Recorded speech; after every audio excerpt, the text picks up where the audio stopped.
E aí, tudo bem com vocês? Hoje vamos aprender a todos os processos geológicos por trás dessa ciência incrível. A nossa ideia aqui é pegar toda aquela teoria densa e transformar em uma explicação super visual e direta ao ponto. Nós vamos mergulhar fundo e descobrir como a própria Terra registra sua história. Sabe aquela façanha surreal de um ser vivo, depois de morto, se transformar literalmente em pedra? Pois é exatamente sobre isso que a gente vai falar. Então, bora dar início a essa jornada no tempo. Sabe quando a gente acompanha uma escavação monumental de um Tiranossauro Rex? É algo de tirar o fôlego, né? Mas o que é realmente fascinante, se a gente parar para pensar, é que a vida na Terra começou há cerca de 3,8 bilhões de anos. E desde então, os restos de animais, vegetais e até os rastros que eles deixaram vêm sendo aprisionados pelas rochas. A grande questão é, como uma estrutura biológica gigantesca sobrevive à passagem impiedosa de milhões e milhões de anos para chegar até as nossas mãos hoje? Esse é o enigma geológico que a gente vai desvendar agora. Bom, seção 1. O que é paleontologia? Antes da gente falar de pedras e ossos, é super importante destacar que a paleontologia não trabalha sozinha, tá? Ela é uma ciência maravilhosamente interdisciplinar, apoiada em dois pilares: a biologia, que dá toda aquela base evolutiva, e a geologia, que entra com as ferramentas de datação. Para deixar isso bem fácil de entender, o nosso material base traz uma comparação muito divertida com o cinema. Quando a gente pensa em arqueologia, logo vem à cabeça o Indiana Jones, certo? Escavando templos, buscando artefatos humanos, tesouros de civilizações antigas. Já a paleontologia é a franquia Jurassic Park. O foco aqui não é a história humana de jeito nenhum, mas sim a história profunda da vida na Terra e dos ecossistemas antigos, muito antes da nossa espécie sequer sonhar em existir. Seguindo em frente, seção 2, a jornada da tafonomia. A gente precisa encarar uma dura realidade da natureza. Quando um organismo morre, é raríssimo que ele vire um fóssil. A esmagadora maioria é destruída rapidinho por necrófagos, por bactérias ou simplesmente pela erosão do vento e da chuva. Mas alguns pouquíssimos sortudos conseguem escapar desse destino trágico e entram num processo incrível. A palavra-chave aqui é tafonomia. Esse termo vem do grego tafos, que significa sepultamento, e foi criado lá em 1940 pelo cientista Ivan Efremov. Basicamente, a tafonomia estuda absolutamente tudo o que acontece com o organismo entre o segundo exato da sua morte até o momento em que ele é descoberto como um fóssil, milhões de anos depois. É literalmente a passagem da biosfera, o mundo dos vivos, para a litosfera, o mundo das rochas. E olha, a tafonomia não é um evento único, não. Ela é uma cadeia complexa que a gente divide em duas grandes fases. A primeira é a bioestratinomia, que lida com todos os processos desde a morte até o soterramento daquele organismo. E a segunda é a diagênese, também chamada de fóssil-diagênese, que engloba todas as alterações químicas e físicas que rolam lá no fundo depois que o organismo já está enterrado. Vamos dissecar cada uma dessas etapas para entender isso a fundo. Então, seção 3. O processo de soterramento. Essa primeira grande fase, a bioestratinomia, é uma verdadeira corrida contra o relógio. O objetivo supremo da natureza para criar um fóssil é conseguir enterrar o organismo o mais rápido possível, passando por 3 etapas. Primeiro, a morte do organismo, que é estudada por um ramo chamado tanatologia.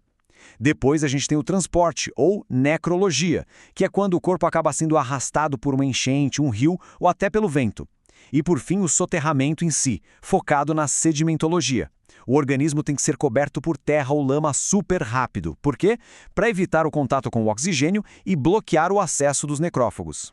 Só que a natureza não facilita as coisas. As condições para isso dar certo precisam ser extremamente específicas. A fossilização exige uma tempestade perfeita. A gente precisa de uma taxa altíssima de sedimentação para um soterramento quase instantâneo, ambientes anóxicos, ou seja, quase sem oxigênio nenhum, para frear a atividade das bactérias, e claro, ajuda muito se o organismo tiver partes duras, tipo ossos, conchas ou troncos bem resistentes. Tecidos moles, esses raramente sobrevivem a esse primeiro estágio. Na prática, é fascinante ver como essa progressão cronológica acontece. Imagina um dinossauro que morre perto de um corpo d'água.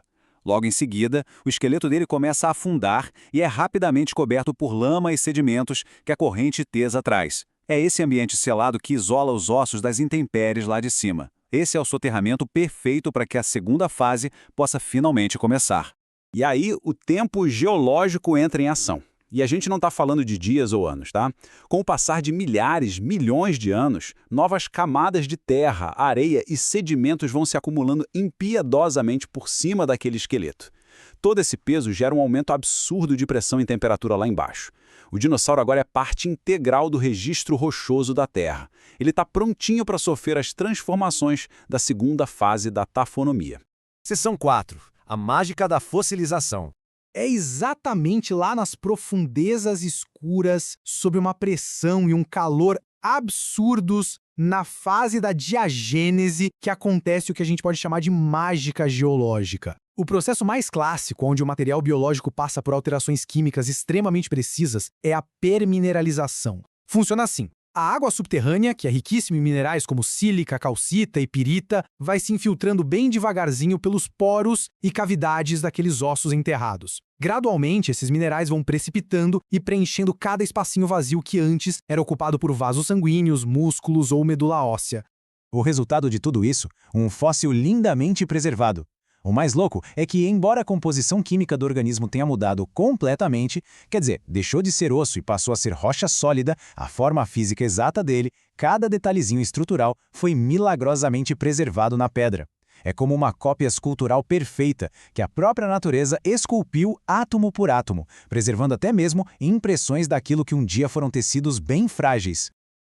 E tem outro mecanismo super importante chamado carbonização. Debaixo de altíssimas pressões e temperaturas, o material orgânico sofre reações que acabam expulsando os componentes voláteis, como a água e o dióxido de carbono. Sabe o que sobra no final? Só uma finíssima película bidimensional de carbono puro, ou grafite. Esse processo é super comum na fossilização de plantas antigas, e é exatamente daí que vêm os combustíveis fósseis que são tão cruciais para a nossa sociedade hoje, como o carvão mineral. Indo para a nossa última etapa, seção 5. Lendo o tempo geológico. Agora que a gente já entende como os fósseis se formam, vem aquela grande pergunta: como é que os cientistas leem o relógio do tempo geológico, considerando que a Terra tem uns 4,54 bilhões de anos? Basicamente, a paleontologia tem duas grandes ferramentas no cinto de utilidades. De um lado, a datação relativa, onde a galera correlaciona camadas de sedimentos usando os chamados fósseis índice. São fósseis de espécies que evoluíram rápido e existiram por um período super curto no mundo todo, o que ajuda a dizer quem veio antes e quem veio depois. Do outro lado, a gente tem a geocronologia, que dá a idade absoluta e exata das rochas através de métodos radioativos super precisos, tipo a datação por potássio argônico. E todo esse conhecimento profundo converge para o trabalho minucioso de campo. Quando você vê um paleontólogo cuidadosamente usando um pincel para revelar um osso, ele não está apenas desenterrando uma pedra. Ele está lidando ao mesmo tempo com física, química, biologia e com uma vastidão de tempo geológico que é quase incompreensível para nossa mente. Cada movimento delicado ali reconecta a gente, no presente, com um ecossistema que desapareceu há eras. Isso ilustra de forma brilhante a mensagem principal que a gente precisa levar dessa explicação de hoje. Quando a gente olha para a história da Terra, percebe a incrível, absoluta sorte cósmica que está envolvida. Para que um fóssil chegue até o presente, foi necessário um alinhamento geológico simplesmente perfeito ao longo de éons de tempo. O animal teve que morrer no lugar certo, ser enterrado na hora certa e sofrer exatamente as pressões adequadas sem ser destruído pelas placas tectônicas. Ou seja, cada pequeno dente fossilizado que a gente encontra é uma raríssima e valiosíssima mensagem na garrafa vinda do passado profundo do nosso planeta.